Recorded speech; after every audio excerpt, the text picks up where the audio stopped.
What's up? Bienvenidos a otro episodio de Jad Podcast. Hoy, como siempre, estoy con mi right hand, Pechiche. Hemos tenido algunas peleas este fin de semana. Tuvimos, lamentablemente, la pérdida de Adrián Luna Martinetti, pero ganó el bono, ya que es algo muy, muy chévere. También hemos tenido títulos que han ganado algunos chicos en el exterior. Tenemos a... Segundo Padilla. Sí, él gana el título latino WBC World Boxing Council. Es el segundo en hacerlo. Creo que el primero fue Jordi Mina, que lo ganó en Argentina. Martín Parra noquea a ver, pronuncia esto. A ver, intentemos esto. Pek Muay Sor.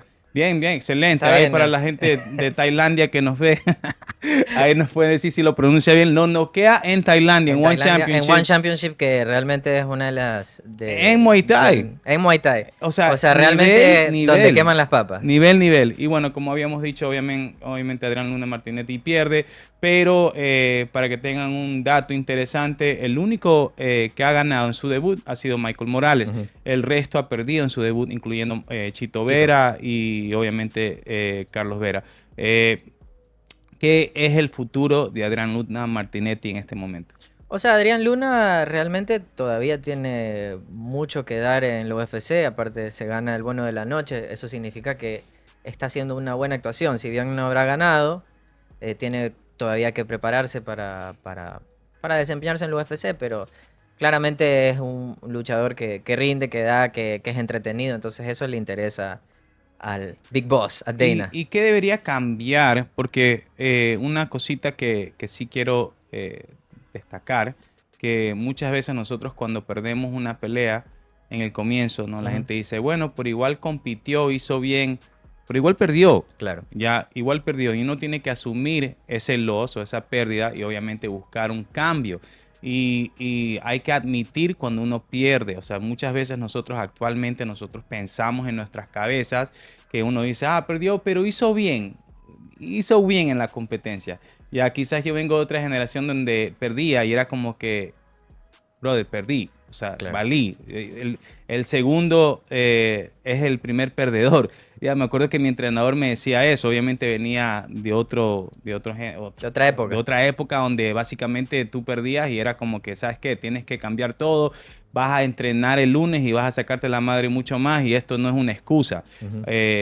Creo que eso hay que regresar, ¿no? Porque muchas veces nos pasa eso y esto la verdad es como los padres nuevos, ¿no? Que dicen, no, el niño igual compitió, hay que igual motivarlo. No, hay que motivarlo diciéndole, oye, tienes que ganar en la próxima, no puedes estar perdiendo. Claro. Obviamente, hay cosas y cosas, ¿no? Compites, haces un buen escenario, hiciste bien, pero no hiciste suficiente. Entonces, obviamente, Adrián lo queremos mucho, lo hemos tenido acá, pero sí hay que tener un poquito de cambios que de ley que están analizándolo y viendo, bueno, en la próxima ya no voy a hacer esto, tengo que cambiar esta estrategia, que es lo inteligente en hacer, ¿no? Claro. O sea, sí, es como tú dices, claramente la estrategia que tuvo Adrián, tal vez le habrá faltado como presionar un poco más. Y venía una gran lucha, porque en el Contender, básicamente esa lucha... Bueno, se ganó también el bono. Se ganó el bono y el mismo Dana decía que creo que es la mejor lucha que ha visto en la historia del Contender. No, nadie lo duda. O sea, nadie duda que igual es un gran peleador. Exacto. Simplemente digo que Grant, por ejemplo, es un peleador. Creo que le pusieron un peleador bastante difícil para su primera pelea, pero en el segundo round, justo cuando lo estaba viendo, decía, él tiene que quizás atacar angular, no tan lineal, porque él lanza patadas rectas, pero seguía haciendo lo mismo. Quizás hay que analizar la estrategia de diferentes peleadores un poco mejor, pero como digo, no, no quita el gran esfuerzo que hizo. Obviamente llegar a esa liga es dificilísimo. Es una de las ligas más importantes, o si no, la liga más importante de artes marciales mixtas en el mundo. Y bueno, hay que seguir dándole. Pero es el quinto ecuatoriano en hacerlo, claro, en llegar así. Y el primer guayaquileño, el segundo guayaquileño. Es verdad. ¿Sabes cuál es el primero? ¿Cuál es el primero? El que peleó en UFC, no sé, 2 o 3. Hay una historia. ¿Cómo claro, que se llamaba? No me acuerdo el nombre de él, pero él fue el primer guayaquileño, pero obviamente era medio gringo. Casi como nuestra invitada de hoy, que es medio gringa. Ya lo chévere que es una invitada que la conozco, una amiga nuestra. Pero la verdad que la quería entrevistar ya un chance. hablar un poco sobre el desarrollo mental de los atletas que compiten y cómo les sirve en el mundo empresarial, porque no siempre vamos a ser atletas toda nuestra vida, ¿no? Sería chévere que pudieses, pero lamentablemente no. Eventualmente tienes que hacer un cambio, un shift de ser atleta a quizás a tener una carrera diferente si no sigues en el rumbo de eso. Por ejemplo, en mi caso me pasó, yo fui atleta muchísimo tiempo. Yo la verdad que nunca me veía no o sea, parar de pelear, pero eventualmente ya me costaba Claro. cortar peso, me olía las manos, un pocotón de cosas que tuve que pensar y reestructurar mi futuro, ¿ya? Y utilicé algunas herramientas del deporte para cambiar esto. Tu vida Entonces, empresarial, mi vida empresarial, mi vida de como coach. familia, de padre, que ya mismo soy padre. Entonces, un montón de cosas, ¿no? Que uno cambia y el deporte y la disciplina sin duda te ayuda. Entonces, Pechiche, por favor, danos Vamos a hacer la traducción. la traducción. Primero dilo en inglés para que la gente diga, wow, Pechiche sabe inglés. Y de ahí lo dices en español. Ok, entonces aquí viene la intro. Entonces, nuestra invitada de lujo hoy es Sofía Forneris. Tengo que leer esto. Master in Health Science with a concentration in maternal and infant health. Por favor, un Bravo. aplauso, un aplauso. Open English. Que se traduce en máster en, ¿qué sería? Ciencias de la educación con concentración en salud infantil y maternal. ¿Estoy bien? Sí, Sí, está sí, bien. Perfecto, está bien. mira, hasta para traductor sirvo. Perfecto. Y también nadadora de 1 en Providence College, seleccionada del Guayas y Ecuador, y actualmente todavía tiene récords que no han sido rotos, récords nacionales vigentes. Así que un aplauso aquí Bienvenida, para... bienvenida, Muchas bienvenida, Sof. gracias por la invitación. Qué bien tenerte. A ver, cuéntanos un poquito. Primero hablemos de la parte deportiva, ¿ya? Cuéntanos un poco desde cuándo empezaste el tema de natación, cómo llegaste a eso, cómo empezaste a competir, o sea, si ya naciste con eso. Cuéntanos un poquito más de esa parte tuya que quizás las personas no conocen. Claro, natación yo creo que como todos los deportes, lo empecé muy temprano. Creo que para ser bueno o para tener una estructura bien hecha en el deporte siempre tienes que empezar temprano. Y empecé en el colegio alemán. Estaba en la escuela en el colegio alemán. Ellos competían el interescolar, que obviamente iban todos los otros colegios de Guayaquil, algunos a veces hasta fuera de Guayaquil, venían a la piscina olímpica y competían. Y muchos entrenadores de clubes a las finales veían el potencial de los chicos y se acercaban a los padres a decir, yo creo que tu hija o tu hijo tiene potencial, lo tuvieras que meter a un club. Me acuerdo que mi mamá desde muy temprano me dio esa decisión. Me dijo, mira, me ha llamado este profesor y quiere que empieces a entrenar interclubes natación. ¿Te gustaría a ti ya salir del deporte en el escolar? Es decir, no hacerlo solo como un extracurricular del colegio, pero ya empezar a hacerlo como un club. Me acuerdo que le dije que sí, empecé con un club con Alexandra Pope, entrenábamos justamente porque ella no tenía piscina en el Colegio Javier, y cuando ya llegué a un cierto nivel, mi profesor de toda la vida, Rafael Hervas, se acercó a una competencia a mi mamá y le dijo, yo creo que tu hija necesita mejor guía para poder llegar a un nivel más élite. Al momento de llegar a ese nivel, me cambié de club y fui parte del club Diana Quintana. Yeah. Y hasta el día de hoy que regresé a competir máster, y después vamos a hablar un poco de eso, Sí, de eso, claro.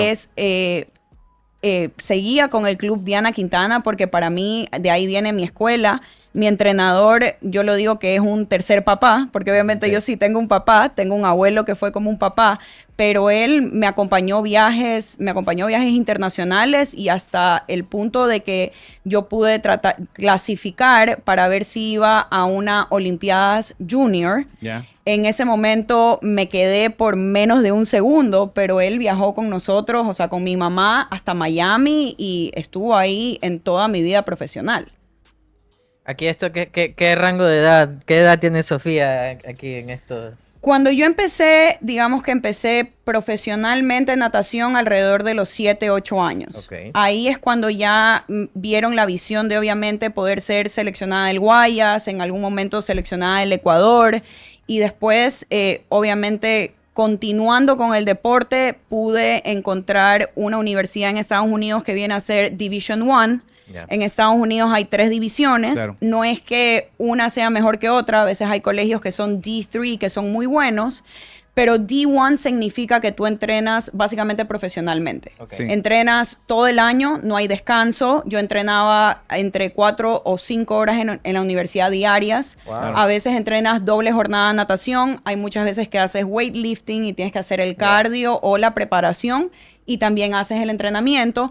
Y en vacaciones a nosotros nos llevaban a Puerto Rico y entrenábamos aproximadamente unos 15,000 metros diarios por una semana o 10 días. Wow. Claro, excelente. O sea, D1, D2, D3, claro, yo lo tengo muy claro porque yo estudié también en Estados Unidos y es más universitario, ¿no? También eso es la parte universitaria. Cuando tú ya estás en la parte municipal, como aquí dicen, la federación, Ya. es regionals, Ok. regionales. Entonces, por ejemplo, yo estaba en regionales, que es D1 si fuese en la universidad.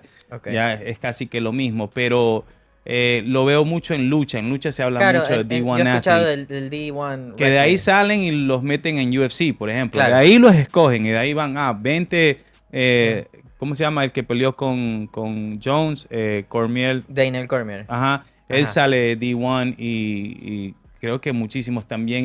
Sí, Ajá. tienen un programa. No, pero pensé que era algo de wrestling, no sabía que No, no es de aplicaba en todos los general a deportes, solamente que Claro. se destaca en la parte de wrestling porque se habla mucho en Claro, lo porque, que vemos nosotros. porque Ajá. claro, O sea, si tú ves, por ejemplo, en natación, los D1 schools en Estados Unidos de California Ya. son muchas veces de California y Florida, Ya. llegan a ser los nadadores que van a las Olimpiadas. Entonces Ok. ya tienes un nivel élite.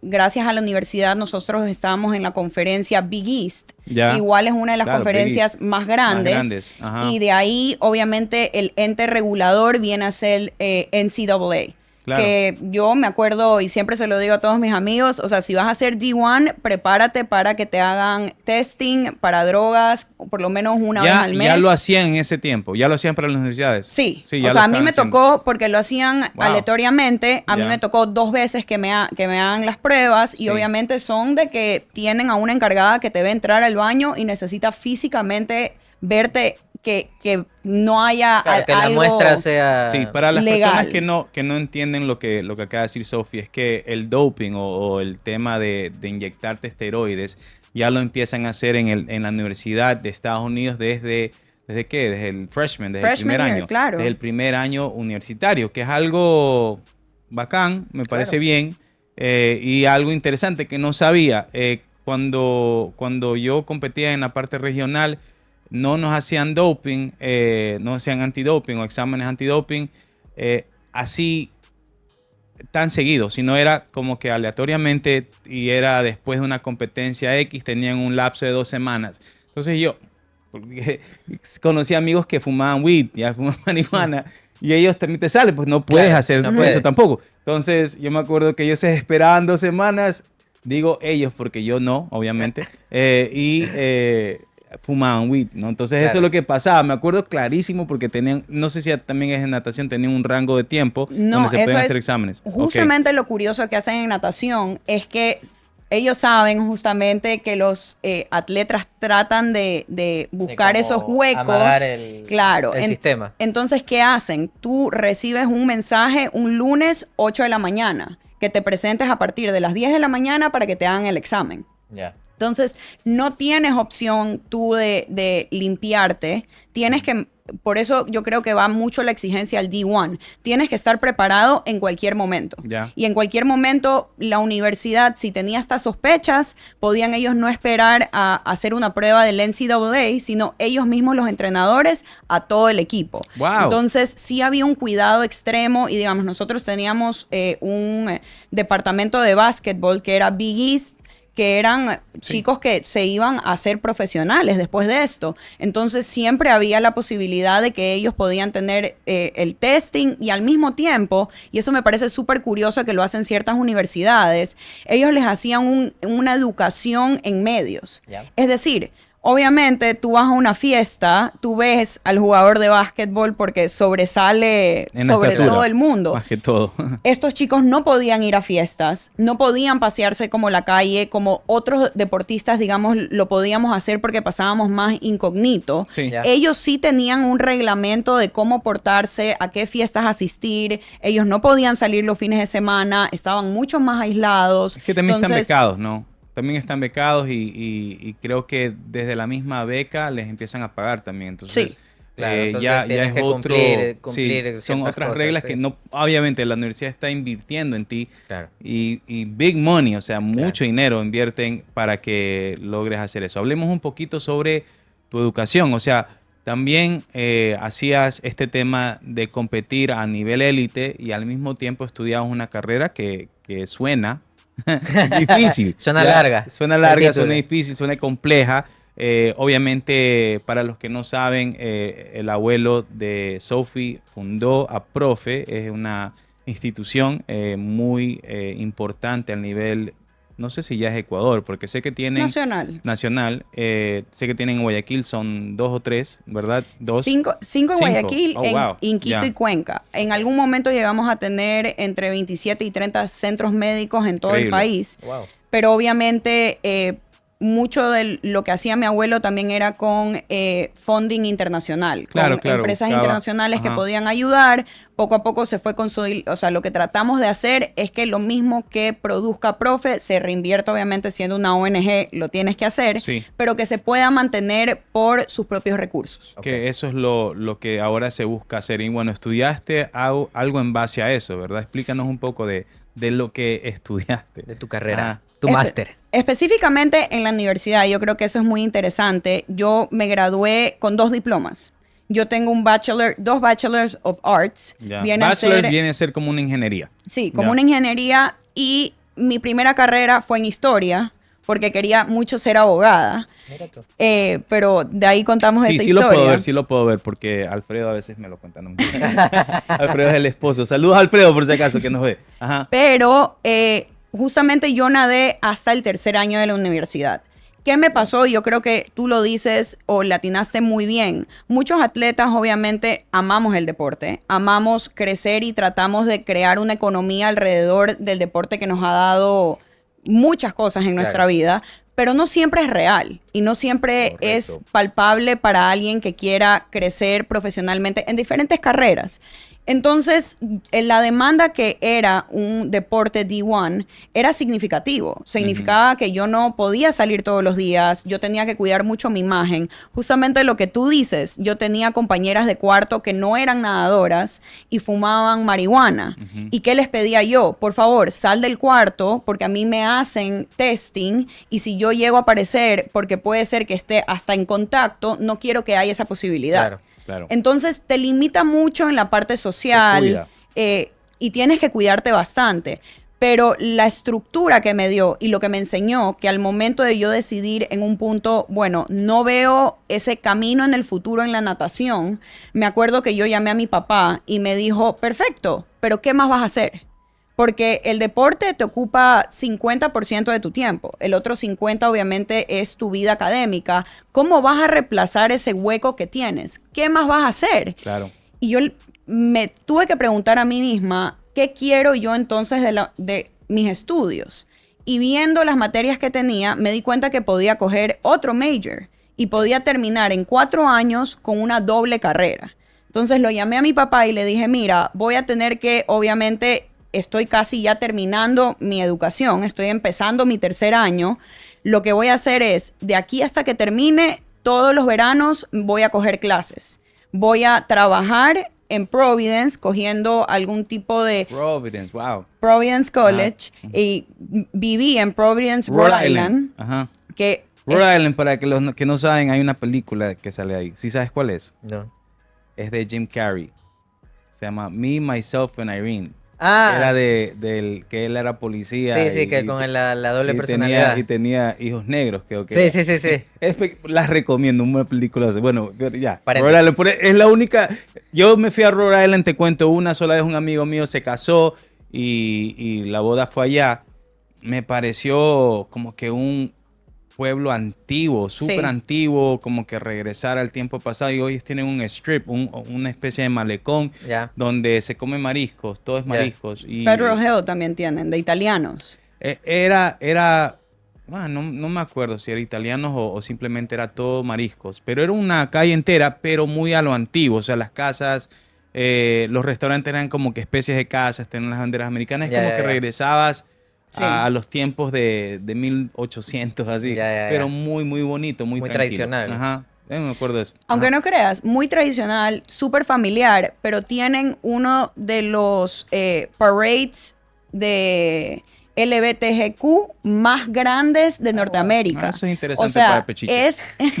es justamente cuando es el mes del Pride Ya. Month, que viene a ser allá, cierran calles, tienen conciertos en las calles, Ya. o sea, tienes una comunidad muy, muy grande Ya. que y también tienes más de 5 universidades en mismo Providence. Tienes RISD, tienes también tienes Brown, tienes todas las universidades Brown, estatales, ahí estudió mi hermano. Providence Ajá. College. Entonces es muy orientado a la vida de educación o Ya. lo que puede ganar un estudiante participando obviamente en una ciudad pequeña. Ya.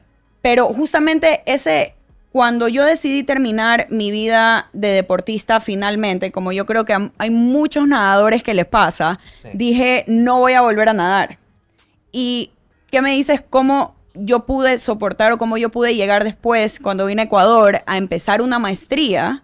Fue volviendo a nadar. Y no solo nadar, sino competir. Ya. O sea, Ah. volver a tener esa comunidad, volver a tener esa chispa que te causa una competencia y ver cómo el deporte y la natación van más allá solo de un deporte, pero se convierte en un aspecto de quién eres tú, Claro. de cómo controlas tus emociones, de Claro. cómo puedes controlar el trabajo. Es que yo lo relaciono, el tema de natación es muy similar a deportes de combate. Creo que es uno de los más similares, no por el tema del contacto, sino por el tema mental. Sí, Porque el de acuerdo. deporte de combate es solitario, eres tú contra tú. Obviamente vas a pelear con otra persona, en el caso de ustedes van a nadar o competir con otras personas, pero no es que tú tienes ayuda como el fútbol o quizás como el hockey o cualquier otra disciplina que son en grupos. Estás solo o estás sola en tu caso y tú tienes que concentrarte y netamente ser esa motivación interna, esa disciplina total, porque creo que muchas veces, bueno, yo jugaba rugby también, me gustaba jugar rugby y cada persona tenía su posición, ya. Claro. Había una persona que era defensa, otra ofensa, y tú tienes tu posición y tú te enfocas en tu posición, te preocupas un poco por la otra, pero tu trabajo es tu posición, ya, y entre todos se ayudan. En el deporte de combate o en natación no existe eso, o sea, tú No. tienes que hacer todo y tienes que motivarte solo. O sea, yo creo que, porque también tuve mi pequeña, estábamos comentando que también tuve como mi pequeña También carrerita. ¿Qué? Tú haces na- todo, baile, jiu-jitsu, También. capoeira, natación, qué bestia. ¡Qué bestia! Cantante también dice que pero hay Vamos, dudas sobre está en eso. duda. Está en No, duda. pero es muy loco, o sea, hablando específicamente de natación o cómo yo lo vivía, porque básicamente es como una acción súper repetitiva y básicamente cuando estás entrenando tú lo que estás es corrigiendo técnicas, estás agarrando cosas muy pequeñas y lo que quieres es mejorar tus tiempos, básicamente. Y eso entre piscina, braceada, tras braceada, es un trabajo mental, es una concentración, estás como en un túnel, Ujú. estás... Y eso te trabaja mucho como la resiliencia, la fortaleza El mental. cerebros. El cerebrox. ¿Qué hace cerebrox? Pero ¿sabes qué? O sea, y tú lo decías, yo cuando nadaba, y va a sonar un poco mala, pero para mí la competencia empezaba porque te sientan en unas sillas antes de tú Total. empezar en la piscina. Total. Y yo trabajaba la psicológica. Obvio. O sea, había muchas veces que las chicas que estaban al lado mío, ellas solitas decían ya, Sofi primera, yo segunda, tú tercera. Entonces yo ya las tenía trabajadas psicológicamente o Esta man hacía ya- ciertos golpes antes Ya. de empezar Ya. para crear ese miedo interno, porque si tú mentalmente no estás preparada, no importa cuánta práctica tengas, yo te voy a ganar. Claro. Claro. Eso es importante, claro, lo que acabas de decir, la competencia empieza desde que tú firmas ese acto de que vas a competir. Para mí desde ahí empieza la Claro. competencia, pero muy Desde, bien. desde antes que saltes a la piscina. en Desde este antes, caso. desde antes. Sí. Una preguntita te tengo ya. ¿Qué te enseñó a nadar que la vida normal no te enseña? O sea, porque ahorita lo que me acabas de decir es algo que lo puedes utilizar hasta en la vida. ¿Sabes qué? El mejor consejo que me lo han dado, y me lo dio mi profesor de natación en la universidad, es, yo siempre era una persona y siempre soy una persona muy pasional. Te lo puede decir mi esposo, te lo puede decir mi papá, te lo puede decir mi mamá. A mí me gusta hacer algo, lo voy a hacer a 150. Voy a poner todo de mí. Si algo no me gusta, yo También tenía igual. una mala yo creo que una mala estrategia en la vida de que, no es que hasta lo dejaba ir. No me gustaba una materia, ¿sabes qué? I drop out, me salgo de esa materia. O veo la forma de solo pasar o hacerlo de mala gana. Todo o Y- nada. Exacto, todo o nada. Y me acuerdo que mi entrenador una vez me cogió, estando los dos, y me dijo, te voy a dar una charla de vida. Esto no tiene nada que ver con tu natación. Tú cuando estás feliz estás aquí y cuando estás triste estás aquí. Pero la vida es en la mitad. Y cuando nosotros atravesamos momentos duros, tenemos que empezar y aprender a regular nuestras emociones, nuestras reacciones y siempre estar presentes. Difícil eso. O sea, es muy difícil. Y yo siempre cuento esto, que en la universidad, justamente una vez antes de empezar un entrenamiento, mi mamá me llamó y me comentó que mi abuelita había fallecido. ¿Y qué hice en ese momento? Cogí mi maleta y fui a entrenar. Y terminé mi entrenamiento y después me fui a clases. Porque la vida seguía. Y Claro. sí, tenía que ver cómo yo cogía un vuelo y regresaba al Ecuador. Pero cuando tú tienes un momento malo, lo mejor que puedes hacer es quedarte en tu estructura y cumplir. Porque ahí vamos a la parte también profesional. Muchas veces tienes que ir al trabajo cuando te peleas con tu pareja o fallece alguien muy cercano a ti. Claro. Y mucha gente depende de ti. Y no puedes ser una persona inconsistente que obviamente cuando le vaya mal, falle. Que abandona Claro, es todo. que tú también eres comunicadora y se nota claramente cómo lo haces. Pu, pu, pu, pu. Sí, Y, porque Manny no está hablando. No. Y tú estás hablando más de lo normal. Es verdad, ¿no? Aplaudo esa parte, por si acaso. Y es algo que tú acabas de Invítala otra topar vez. que es muy, muy interesante porque, claro, nosotros que estamos casados, no todos los días es un día perfecto en nuestro hogar o en nuestra vida, pero cuando estás frente a la cámara o estás dando clases o algo, Ujú. tienes que poner el chip de que, ¿sabes qué? Ahorita no hago esta huevada, hago esta huevada. Claro. Y es un entrenamiento, es una disciplina total, porque si tú dejas que tus emociones en general te afecten, obviamente no vas a lograr hacer nada y vas a dar un mal servicio a las personas que nos ven y también a las personas que nosotros ayudamos. Claro. Entonces, total, eso también es un entrenamiento. Para mí, eso también es entrenarlo día a día. Porque tener ese control emocional que tú mencionas, una es recontra que difícil. Yo creo que nadie lo tiene perfecto y el que te No. dice que lo puede manejar al 100% te está mintiendo. Porque todos tenemos ese momento donde necesitas encerrarte. Se quizás cruzan los cables. encerrarte en el carro y pensar un poco Sí. o reflexionar un poco, incluso, no sé, decir un poco de malas palabras al mismo tiempo. Claro, dejar de salir. Tienes que soltar eso y ahí regular, ¿no? Entonces, sí, bien, esa buena manera de ver las cosas y eso creo que te ayuda el deporte también, porque ¿qué pasa cuando tú no tienes tus emociones en balance y tienes que competir? Ya en el tema del boxeo, en el tema de las artes marciales, te descubres mucho porque estás muy emocional. Entonces tú dices, quiero matar a esta persona y bajas esta mano. Y lo que pasa Bajas es que la te defensa, sacan la madre, te descuidas. noquean y ya no tienes nada. Entonces, siempre hay un dicho que dicen en las peleas. Dicen el que se pone bravo, pierde. Pierde. Ajá, siempre se dice. El que se pica, el pierde. que se pica, pierde. Entonces, ¿cómo tú dirías, cómo tú controlas esa emoción? Porque también tú eres una persona, yo te conozco, es amiga mía y sé que eres una persona emocional porque te he visto en acción, pero ¿cuáles son los pasos que tú dices, sabes que esto me ayuda a esto y yo puedo controlar con esto? A mí, y ahí yo creo que va muy de la mano con los mecanismos que tú puedas construir. Nadie empieza haciéndolo de golpe.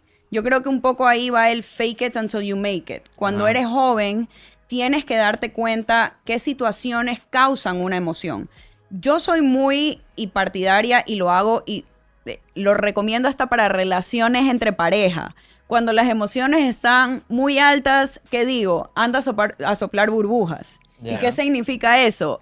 Apártate de la situación, calma las emociones Ujú. y después regresa a tener la conversación. Lo mismo en el deporte, lo mismo, digamos, yo lo viví en natación. Muchas veces tú puedes hacer la primera competencia y te ganan por muy poco. Y si tú te enfrascas en lo que acaba de pasar, puede ser que a los 30 minutos tengas otra competencia. Y Claro. porque compites muchas veces en un día. Ujú. Y a veces son 3 o 4 días seguidos. Entonces, tienes que aprender a soltar y a buscar otros mecanismos para poder bajar las emociones. Obviamente, si estás molesto, está bien que estés molesto, está bien que te hiera. A mí me parece hasta efectivo. Usa eso, canalízalo para que la próxima vez te vaya mejor. Claro. Pero es algo que lo tienes que ir entrenando. Yo soy muy partidaria de la psicología deportiva hacia los deportistas. Yo creo que como un deportista tiene un nutricionista, como tiene un coach que lo puede ayudar a hacer condicionamiento, también tuviera que buscar una ayuda psicológica a que le dé los mecanismos para esa persona poder salir de su mente. Claro. Porque si no hablamos de estos temas o a veces lo hablamos con una persona que no sabe, no nos pueden dar los instrumentos necesarios para nosotros poder aplicarlos. Claro. Entonces yo sí creo que el tener la rama como psicología clínica que ha crecido significativamente puede ayudar a alguien a no enfrascarse en sus problemas. Sí, lo que tú acabas de decir es muy importante, buscar una guía correcta, porque normalmente es nuestra falla como seres humanos, ¿no? Incluso no solamente en el deporte, sino imagínate todas las personas que tienes un dolor de cabeza, tómate esta pastilla. Claro. Y brother, ¿y qué pasa si tienes dengue?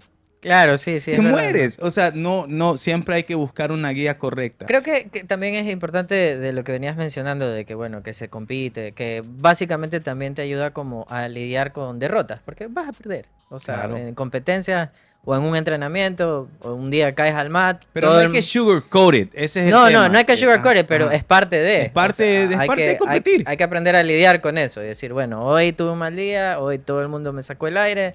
Vamos I eat bad days for breakfast, lunch and dinner. Así hay que decir, yo tengo un día malo ya, pues no importa, tengo que seguir adelante y de eso se trata porque la vida es así, la vida es todos los días tratar, todos los días luchar, porque en un día, y esto me dice siempre mi mamá cuando yo estoy estresado por muchas cosas, me dice, ¿cuánto tiempo en el día te causó ese estrés? Y yo digo, no sé, 15 minutos. Y por 15 minutos vas a dañar todo tu día. Y es como claro, que, no, sí, ¿verdad? Qué pendejo. No, ya, forget it. Ya, suelto y tengo que mejorar algo. Entonces, sí, totalmente loco. Oye, tengo otra pregunta. Esta es una pregunta que me parece bastante interesante. Siempre lo quiero hacer a todos los deportistas o personas que ya llegan a un lugar. Es, ¿qué hace diferente una persona que compite versus a una persona que no? Ahí yo diría que si tú quieres sacar el mayor provecho del deporte, tienes que competir. Tienes que hacerlo. Justamente lo que decimos. Yo creo que obviamente soy más joven, pero creciendo en el deporte ves la necesidad. ¿Más joven que quién? Que Pechiche, supongo, porque yo soy peladito.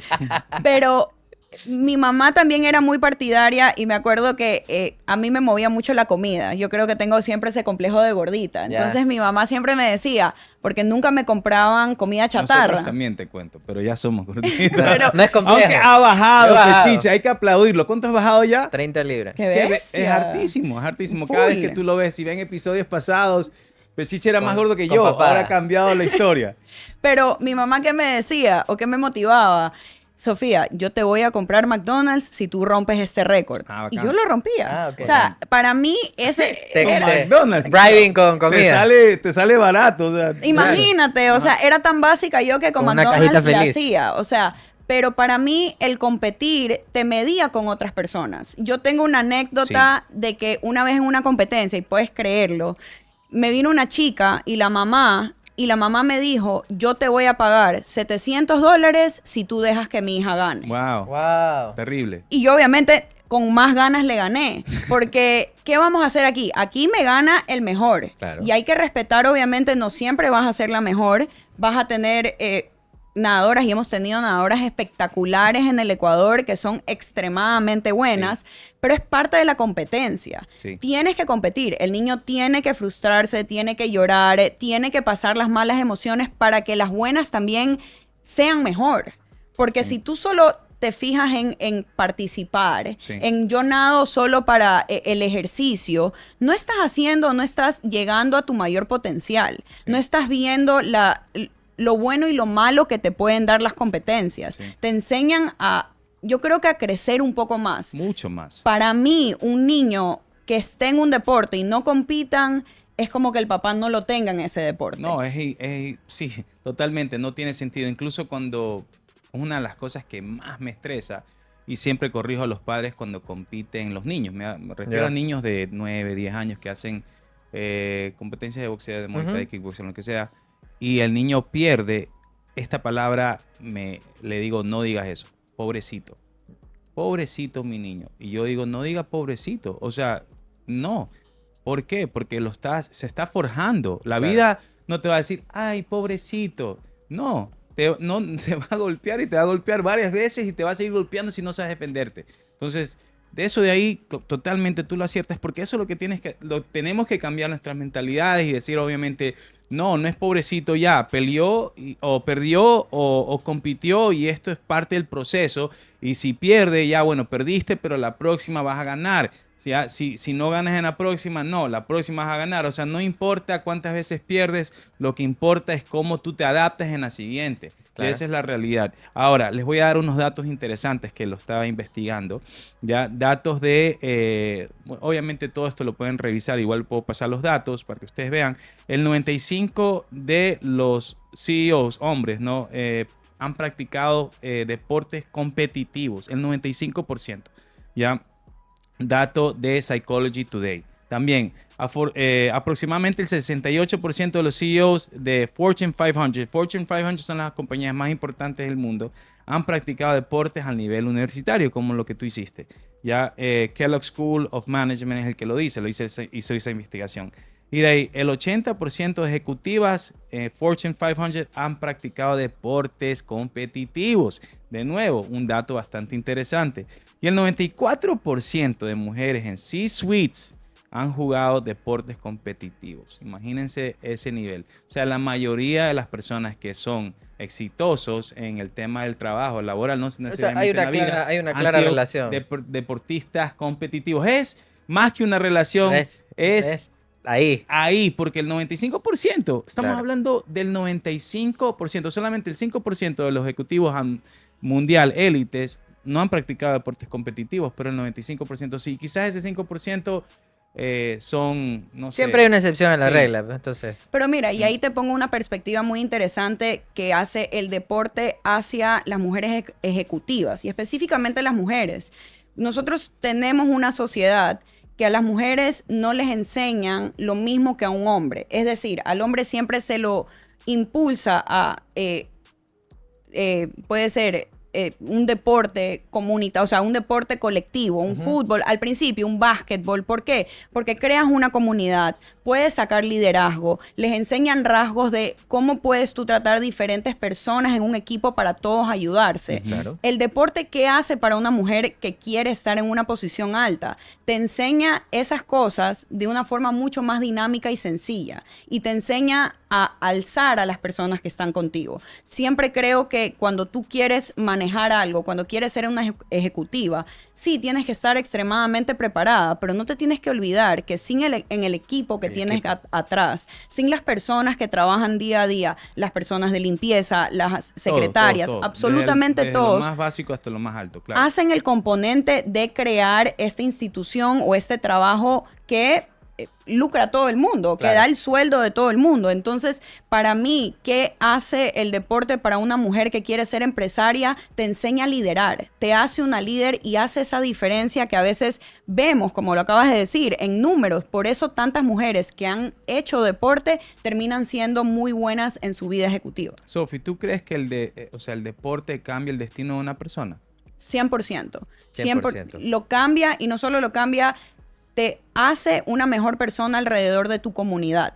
Yo lo veo con los masters. Muchas de las personas que están ahí, cuando tú ves las personas de 60, 70, 80 años, llevan toda su vida nadando. Han sido entrenadores, han sido nadadores y lo siguen siendo. ¿Por qué? Porque creas una comunidad, creas una identidad. Y yo creo que sin el deporte, sinceramente, no creo que puedas llegar a donde tú quieres en la vida. Yo creo que también el deporte te ayuda a desestresarte muchísimo. Por ejemplo, si yo no entreno mucho tiempo, me doy cuenta que me estresa las cosas mínimas. O sea, cosas que yo digo, oye, ¿por qué me estoy estresando por esto? Pero cuando yo practico deporte y sigo practicando todos los días y tengo algo regulado, puede pasar algo hasta un poco más grave y no me afecta porque me he desestresado, suelto ese estrés que a veces nos acumulamos en nuestro cuerpo y científicamente te lo comprueben, te Claro. lo comprueba que tu cuerpo, tu músculo se tensa y con el día a día, ¿no? Por ejemplo, manejas de aquí, o sea, qué sé yo, vas hacia Urdesa a las 6 de la tarde, dime que no te Y quieres estresa esa matar a todo el vaina mundo. y todo el mundo está por pitando y te estresa, te tensa el músculo y no es que baja la tensión del músculo, sino el día siguiente pasa lo mismo, se tensa más, entonces llega un punto donde tu músculo manda esa comunicación al cerebro y le dice al cerebro estoy estresado y te estresas más, te deprimes, pasan muchas cosas, entonces el deporte te ayuda a soltar. Sí, o sea, yo creo que muy acorde a lo que dice Sofía, aparte de que te hace como un componente o mejor persona en tu comunidad, te da una comunidad para empezar. Y Amigos, claro. te da amigos, o sea, yo con la gente que entreno me he hecho cada día como más pana, más brother, etcétera. Ujú. Y vienen de diferentes backgrounds. Y tú de repente, yo qué sé, tienes alguna consulta y tienes un amigo médico, tienes un amigo Claro. abogado, tienes una amiga, Ajá. yo qué sé, de lo que necesites. Y está dentro de tu comunidad. Y lo que veo también, justo lo que acabas de decir, dentro de estas comunidades deportivas, te das cuenta que hay mucha gente exitosa. Sí, Y no te das cuenta porque no hablas de eso. No es exacto. el conversatorio de día a día. Tú no dices, oye, ¿qué tú haces? O sea, no Tú pasa llegas eso. ahí a entrenar, Ajá, pero a veces ya cuando termina el entrenamiento y a veces entablas conversaciones, te das ajá. cuenta que hay gente Hay gente con sus con la propias que literalmente empresas. te caíste a golpes, Ajá. que es muy exitosa en su área. Claro, y tú Entonces, dices, oye, qué bacán que tú tengas esta empresa o cualquier ajá, cosa. Y te digo que dentro de los sponsors que nos han ayudado, como profe. No, pero de verdad nos ayudan estas personas que están muy conectadas al deporte también exacto. dentro de lo que normalmente hacemos. Entonces, una recomendación para todos los jóvenes que nos ven, algunos nos ve, hagan deporte, sea cual sea, porque el enfoque de primero que te rodeas con personas sanas, normalmente es lo que pasa, no tienes personas dañadas alrededor porque el mismo grupo los elimina Claro. y te ayuda a tener amigos que puede ser a largo plazo positivos. Entonces, fuera de la parte deportiva, fuera de la parte del físico, porque obviamente uno haciendo ejercicios te vas a ver mejor físicamente, puedes conseguir una novia, bueno, Pechiche, ¿cuántas novias tienes ahorita con 35 libras menos?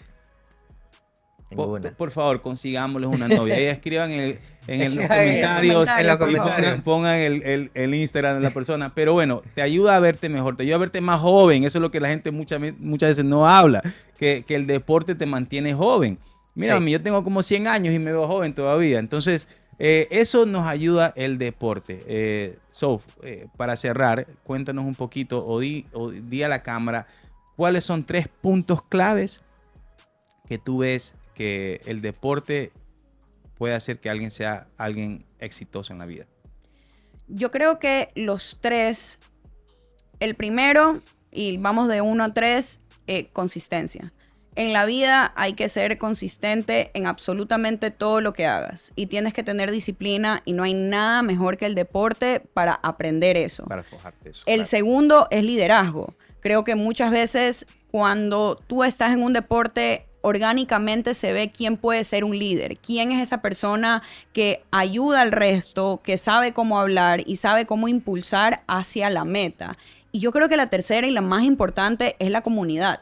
Te enseña a interactuar, yo creo que muchas veces pegarnos con las paredes que son necesarias en la vida y entender que estamos alrededor de una población que no todos somos iguales, pero tenemos algo en común, sea lo que sea, que nos une y podemos crear algo mucho más grande siendo comunidad. Totalmente de acuerdo. ¡Qué bestia!